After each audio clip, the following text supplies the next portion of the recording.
50 लाख कुटुंबांसाठी 10,400 कोटी रुपये मंजूर. इतका मोठा निधी जाहीर होऊनही तुमच्या मोबाईलवरती SMS का आला नाही?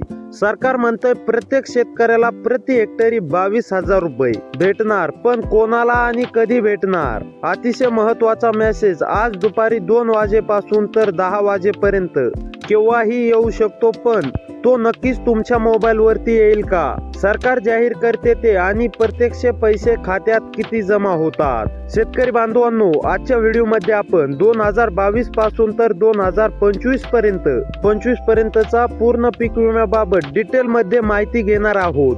या 3 ते 4 वर्षाच्या विलंबाचं नेमकं काय झालं? तुमचा पैसा जर अडकलेला असेल तर यासाठी आज तुमच्यासाठी काही महत्त्वाच्या गोष्टी तपासणं फार स्वाभाविक आहे. तर शेतकरी बांधवांनो, तुमच्यासाठी एक अतिशय आनंदाची बातमी आली. महाराष्ट्रातील तब्बल 50 लाख शेतकरी कुटुंबांसाठी सरकारनं मोठा निर्णय घेतला. त्यामुळे सगळीकडे आनंदाचं वातावरण पसरलं. आता नेमकं काय झालं? शेतकरी अनेक वर्षापासून निधीची वाट पाहत होते. नेमकं निधी कधी मिळणार?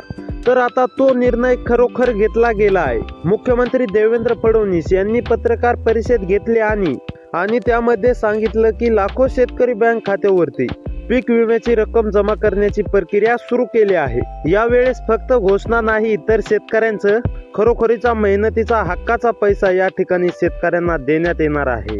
थांबलेला 3 वर्षांचा पीक विमा अखेर त्यांच्या अकाउंट वरती जमा होईल. 2022 पासून हा पीक विमा थांबलेलाच आहे. जवळपास 3 वर्षे शेतकरी एकच प्रश्न विचारत होते, आमचा पीक विमा नेमके कधी मिळणार? झालेल्या नुकसानीची भरपाई नेमके कधी मिळणार? पण शेतकऱ्यांना याचं उत्तर बिलकुलही मिळत नव्हतं. या काळात शेतकऱ्यांची परिस्थिती आणखीनच कठीण झाली. शेतकऱ्यांचं प्रचंड नुकसान झालं. बहुतेक शेतकऱ्यांनी कर्ज देखील घेतलं, परंतु विमा काय त्यांना भेटलेला नाही. त्यामुळे शेतकऱ्यांची चिंता वाढतच गेली. थांबलेले पैसे भेटत नव्हते म्हणून अक्षरशः त्यांच्या जखमेवरती मीठ चोळल्यासारखं परिस्थिती तयार झाली. पण आता शेतकऱ्यांसाठी सरकारने अतिशय मोठा निर्णय घेतला आहे. आज दुपारी 2 वाजल्यापासून तर रात्रीच्या 10 वाजेपर्यंत शेतकऱ्यांच्या खात्यावरती पीक विमा या ठिकाणी सुरू केला जाणार आहे. तर असेच व्हिडिओ मी तुमच्यासाठी घेऊन येत असतो, त्यामुळे आपल्या चॅनलला सबस्क्राईब नक्की करा. भेटूया पुढच्या व्हिडिओमध्ये.